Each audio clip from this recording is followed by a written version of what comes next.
Praise the Lord. आप सबको जय मसीह की। मैं परमेश्वर का धन्यवाद देता हूं आज की सुबह के लिए। एक और दिन, एक और सुबह परमेश्वर ने हमको दिखाई है। उस परमेश्वर ने जो मेरा और आपका परमेश्वर है, जो जीवित परमेश्वर है। Praise the Lord. मैं राज मसीह, आपका दोस्त, एक नया संदेश लेकर आपके सम्मुख उपस्थित हूँ। और आज का संदेश भी बहुत महत्वपूर्ण है। ये संदेश हमारे जीवन को बदल सकता है, क्योंकि हम सभी लोग जानते हैं कि हम लोग प्रभु यीशु मसीह के आगमन की तैयारी कर रहे हैं। प्रभु यीशु मसीह आने वाले हैं, जैसे कि प्रकाशित वाक्य 1 अध्याय 7 पद में लिखा है कि देखो वो बादलों के साथ आने वाला है। यदि वचन में लिखा है तो वो बात सच है, क्योंकि परमेश्वर का एक एक वचन सत्य है। तो जब हम उसके आगमन की तैयारी कर रहे हैं, क्योंकि हम जानते हैं कि कौन लोग हैं, कैसे लोग हैं जो यीशु मसीह के साथ जाएंगे, तो हमें बताया जाता है, हमने पढ़ा भी है, हमने सुना भी है, सब कुछ जानते हैं हम कि हमें किस रीति से अपने आप को बनाना है कि यीशु मसीह आए और हमको लेकर चला जाए। तो आज का जो संदेश है, इसको आप ध्यान से सुनिएगा, क्योंकि ये मेरे और आपके जीवन को परिवर्तित करने के लिए बहुत महत्वपूर्ण है। मेरा एक और चैनल है जिसका नाम है ट्रू पल्स, जिसका हिंदी में नाम है बाइबल के सच्चे मोती। वहाँ पर मैं एक छोटा सा सवाल होता है, उसका जवाब मैं देता हूँ 15 सेकंड में। आज का सवाल है कि कनान देश का एक नाम और है। कनान देश, जिसमें इजरायलियों को परमेश्वर भेजना चाहता था, जहाँ पर सिर्फ कालिब और यहोशू गए, उस देश का एक नाम और है, और वो क्या है? ये जानने के लिए आपको कहाँ जाना पड़ेगा? डिस्क्रिप्शन में जाइए, आज के वीडियो को क्लिक कीजिए और जानिए कि कनान देश का दूसरा नाम क्या है। Praise the Lord. और मेरे साथ मेरी मुहिम में शामिल हो जाइए, और वो मुहिम है, जिद है सच को फैलाने की। आप भी जिद्दी हो जाइए मेरी तरह और सच को फैलाने में मेरा साथ दीजिए। वीडियोज़ में जो भी आप वचन सुनते हैं मेरे द्वारा, जो परमेश्वर मुझे देता है, मेरा कुछ भी नहीं है इसमें, इसे आप शेयर कीजिए। सच को फैलाने में जिद्दी हो जाइए और मेरा साथ दीजिए, क्योंकि यहाँ पर न किसी का विरोध है, न किसी पे क्रोध है, सिर्फ सच्चाई का प्रचार है। Praise the Lord. तो आइए एक छोटी सी प्रार्थना करके आज के वचन को मैं शुरू करूँगा। जीवित और महान दयालु पिता परमेश्वर, मैं तेरा धन्यवाद देता हूँ प्रभु जी, आज के दिन के लिए जो तूने दिखाया। मैं प्रार्थना करता हूँ प्रभु जी आज के वचन के लिए, आज के वचन को शेयर करने मेरी मदद सहायता कर। रुकावटों को, बाधाओं को दूर कर प्रभु जी। मेरे होठों को, मेरे दिल दिमाग को छूकर ब्लेस कर। मेरी आत्मा, मेरा शरीर तेरे ही कब्जे में रहे, ताकि बोलने वाला मनुष्य नहीं बल्कि तेरा आत्मा हो। जो भी गूढ़ भेद की बातें आज के इस वचन में छिपी हैं, वो हम पे प्रकट करना प्रभु, ताकि इन बातों को हम जान सकें और अपना जीवन उसी के अनुसार गुजारने वाले बन सकें। जितने भी लोग इस वचन को देख और सुन रहे हैं प्रभु, उन सब पर मैं तेरी आशीष बोलता हूँ प्रभु। हर एक की रोग, बीमारी, चिंता, परेशानियां दूर कर प्रभु जी। दुख, दर्द, परेशानियां प्रभु जी, बीमारियां प्रभु, बुरी बुरी बातें, शराब की लत, नशे की लत प्रभु जी, और प्रभु जी बेरोजगारियां, कर्जे, बांझपन, हर एक के घर से, जिनके घरों में चीजें पाई जाती हैं, दूर हो जाए प्रभु। मैं विनती करता हूँ, जिनके घरों से लोग चले गए हैं, उन्हें वापस प्रभु जी लौटा कर लेकर आ। धन्यवाद देता हूँ प्रभु, तूने मेरी प्रार्थना को सुन लिया। प्रभु यीशु के नाम से मांगते हैं, आमीन। Praise the Lord. तो आपसे गुजारिश है कि आप अपने प्रेयर रिक्वेस्ट भेजते रहिए। हम रेगुलर आपके लिए प्रार्थना कर रहे हैं, और संडे को, जैसे कि आपको मालूम है, संडे की सुबह मैं आपके लिए एक प्रार्थना करता हूं वीडियो में, और वो आपको मैं अपलोड करता हूं, और उस प्रार्थना में आप लोग ज़रूर शामिल होइएगा। Praise the Lord. तो आज का जो संदेश है वो है कि यीशु मसीह किस दुल्हन को लेने आ रहे हैं। अगर आप कोई रिश्ता देखने जा रहे हैं आज, तो थोड़ी देर रुककर इस वचन को सुन लीजिए। आप अगर अपने बेटे के लिए कोई बहू देखने जा रहे हैं, कोई लड़की देखने जा रहे हैं, तो थोड़ी देर रुक जाइए, 15, 16, 20 मिनट, और इस वचन को सुन लीजिए। आप सही रास्ते पर जाएंगे। Praise the Lord. दोनों बातें सम्मिलित होंगी। हम सांसारिक रीति से भी देखेंगे और आत्मिक रीति से भी देखेंगे कि परमेश्वर को क्या चीज़ पसंद है, कैसे लोग पसंद हैं। जब हम कोई रिश्ता देखने जाते हैं अपने बेटे के लिए, तो वहाँ पर सबसे पहले हम घर को देखते हैं, घराने को देखते हैं, उनके रुतबे को देखते हैं। फिर हम देखते हैं कि लड़की करती क्या है, फिर हम लड़की के चरित्र पर देखते हैं, फिर लड़की का चेहरा देखते हैं, खूबसूरत है या उसमें कोई कमी है चेहरे में, क्योंकि बहुत सी शारीरिक कमियां होती हैं इंसान में, वो कमी तो नहीं है। एक एक बात को हम बारीकी से देखते हैं।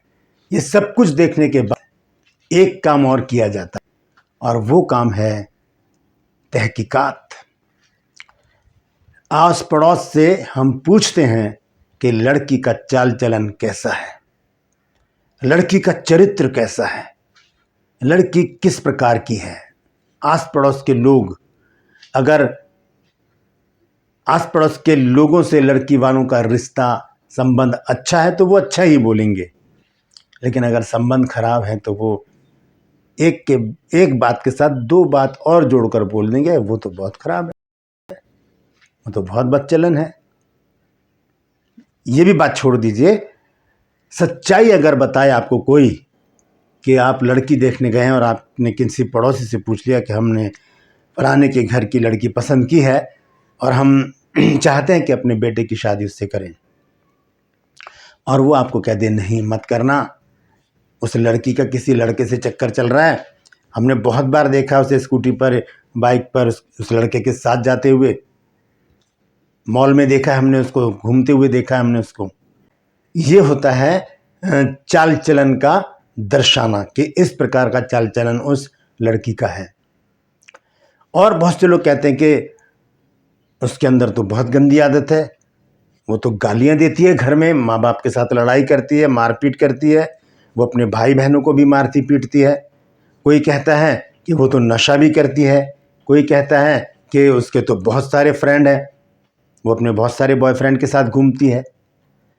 तो ये चीज़ें अगर आप सुनेंगे तो क्या वहाँ पर अपने बेटे का रिश्ता करेंगे? सिर्फ हाँ या ना में जवाब दीजिए, कमेंट सेक्शन में लिख दीजिए कि हाँ या नहीं।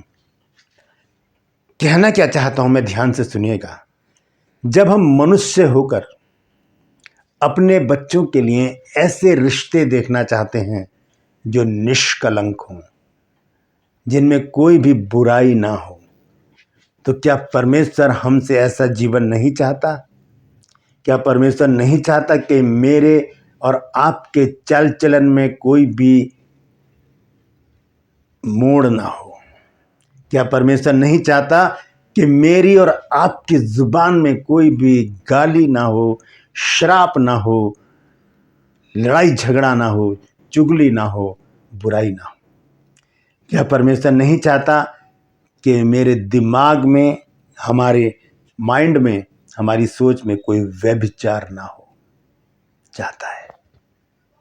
जब हम मनुष्य होकर अपने बच्चों के लिए अच्छा रिश्ता चाहते हैं, अभी तो लड़की की बात की है, यदि हम देखेंगे कि अगर हम कोई लड़का देखने जाते हैं, वहाँ पर भी हम इसी प्रकार से छानबीन करते हैं, क्योंकि लड़की का जब रिश्ता लगाया जाता है तब उस समय हम ज़्यादा सजग हो जाते हैं कि कहीं ऐसा रिश्ता ना लग जाए कि लड़का ना तो कमाता है, वो नशा पानी करता रहता है, यारों दोस्तों के साथ घूमता रहता है, मवाली है, गुंडा है, इस प्रकार की बातें। तो उसके लिए अच्छी तरह से देखभाल करेंगे, देखा देखी करेंगे, और फिर तहकीकात भी बहुत अच्छी तरह से होगी। पूछा जाएगा आस पड़ोस से, उसके ऑफिस के लोगों से कि लड़का कैसा है। और दूसरी बात और है, आजकल तो सोशल मीडिया का ज़माना है, फेसबुक को छाना जाएगा कि वो कैसे लोगों से उसका संबंध है, किस प्रकार की उसकी बातचीत है। और अगर पड़ोसियों ने बता दिया कि वो लड़का सही नहीं है तो रिश्ता वहीं ख़त्म हो जाएगा कि हम नहीं कर रहे हैं। तो जब हम मनुष्य होकर ऐसा जीवन साथी अपने बच्चों के लिए ढूंढते हैं, हम एक ऐसा रिश्ता अपने बच्चों के लिए ढूंढते हैं जो निष्कलंक हो, जिसमें कोई भी बुराई ना हो बच्चे में, तब हम उसको लेकर आते हैं। और अगर हम तहकीकात ना करें, हम देखभाल ना करें और शादी करके ले आए और उसके बाद पता चले कि इस लड़की में तो ये कमी थी, इस लड़के में तो ये कमी थी, और फिर उसके बाद क्या होगा वो तो हम सभी जानते हैं कि कितना बखेड़ा होगा उसके बाद। इसी तरह से परमेश्वर ने हमें पहले से आगाह कर दिया है कि हम परमेश्वर के आगमन के लिए अपने आप को तैयार करें। ऐसे ही उठाकर परमेश्वर हमको नहीं ले जाएगा, वो जांचेगा, परखेगा, तब वो हमको लेकर जाएगा। ऐसे ही किसी को भी उठाकर नहीं ले जाएगा, चाहे वो कितना बड़ा प्रीचर हो, टीचर हो, बिशप हो, रेवरेंड हो, पास्टर हो, मैं हूँ, आप हो, कांग्रीगेशन हो, मसीही हो, विश्वासी हो, कोई भी हो, हर एक का जीवन प्रभु यीशु मसीह के सामने एक खुली हुई किताब है। प्रभु सब जानता है कि मेरे मन में क्या चल रहा है, आपके मन में क्या चल रहा है। प्रभु सब जानता है कि हमारा चाल चलन कैसा है। प्रभु सब जानता है कि हमारी जुबान कितनी गंदी है और कितनी पवित्र है। प्रभु सब जानता है कि हम अपनी आंखों से क्या गंदगी देखते हैं। प्रभु सब जानता है कि हमारी आंखें कितनी पवित्र हैं। प्रभु सब जानता है कि हमारी सोच कितनी पवित्र है। प्रभु सब जानता है कि हमारी सोच कितनी गंदी है। दो फाड़ उत्पत्ति की पुस्तक में यदि हम पढ़ते हैं तो वहां पर लिखा है कि परमेश्वर ने अंधेरे को उजाले से अलग कर दिया। देखते आइए उत्पत्ति 1 अध्याय में, यहां पर इस प्रकार से लिखा है, आदि में परमेश्वर ने आकाश और पृथ्वी की सृष्टि की, और पृथ्वी बेडौल और सुन पड़ी गहरे जल के ऊपर था, तथा परमेश्वर का जल के ऊपर मंडला था। तब परमेश्वर ने कहा उजाला उजाला हो गया। 4 आयत यहाँ लिखा है, और परमेश्वर ने उजाले को देखा कि अच्छा है, और परमेश्वर ने उजाले को अंधियारे से अलग कर दिया। अच्छाई को बुराई से अलग कर दिया गया। ये दोनों एक साथ नहीं रह सकते क्योंकि परमेश्वर को पसंद ही नहीं है। हम अच्छे काम भी करते रहें और हम बुराइयां भी करते रहें, परमेश्वर को ये पसंद नहीं है। भला कर रहे हैं तो भला करते रहें। जब हम प्रकाशित वाक्य 3 अध्याय उसके 14 और 15 पद को पढ़ते हैं तो वहां देखिए क्या लिखा है। यहाँ लिखा है कि लौदीकिया की कलीसिया के दूत को ये लिख, जो आमीन और विश्वास योग्य और सच्चा गवाह है और परमेश्वर की सृष्टि का मूल कारण है, वह ये कहता है, कौन? यीशु मसीह। वो ये कहता है कि मैं तेरे कामों को जानता हूं कि तू ना तो ठंडा है और ना गर्म। भला होता कि तू ठंडा या गर्म होता, अच्छा करता रहता या बुराई करता रहता। ठीक है, क्योंकि अच्छा होता है या तो तू ठंडा रह जाता या गर्म। ठीक है, यहाँ लिखा है, मैं तेरे कामों को जानता हूं कि तू ना तो ठंडा है और ना गर्म। भला होता कि तू ठंडा या गर्म होता। या तो बुराई में ही लगे रहो या फिर भले काम में लगे रहो। दोनों को मिक्स करने की जरूरत ना करें, हम प्रभु के लायक नहीं रहेंगे। आगे लिखा है 16 पद में, सो इसलिए कि तू गुनगुना है, मैं तुझे अपने मुंह में से उगलने पर हूं। हम गुनगुना जीवन जिएंगे तो परमेश्वर हमें उगल देगा। उगलने का मतलब है छोड़ देना, छोड़ देना, त्याग देना, हटा देना, इग्नोर करना, मुंह फेर लेना। उगल देना का मतलब ये है, या तो हम ठंडे हो जाएं या हम सरगर्म हो जाएं। दोगला जीवन, दो तरह का जीवन, दुचित्ता जीवन, दुचित्ता हृदय, दुचित्ता दिमाग, दुचित्ता आंखें, दुचित्ती जीबान परमेश्वर को पसंद नहीं है। वो चाहते या तो इधर हो जाओ या उधर हो जाओ, खत्म बात। तो यदि ऐसी दुल्हन हमें मिल जाए जो इधर भी है और इधर भी है, गुनगुनी, तो हम क्या करेंगे? हम मना कर देंगे। अब आती है यीशु मसीह की बारी। यीशु मसीह एक दुल्हन को लेने आ रहे हैं, और वो दुल्हन कैसी होगी? अगर उसमें कुछ कमी है तो क्या यीशु मसीह उसे लेकर जाएंगे? जी नहीं। आइए देखते हैं यीशु मसीह कैसी दुल्हन को लेने आ रहे हैं।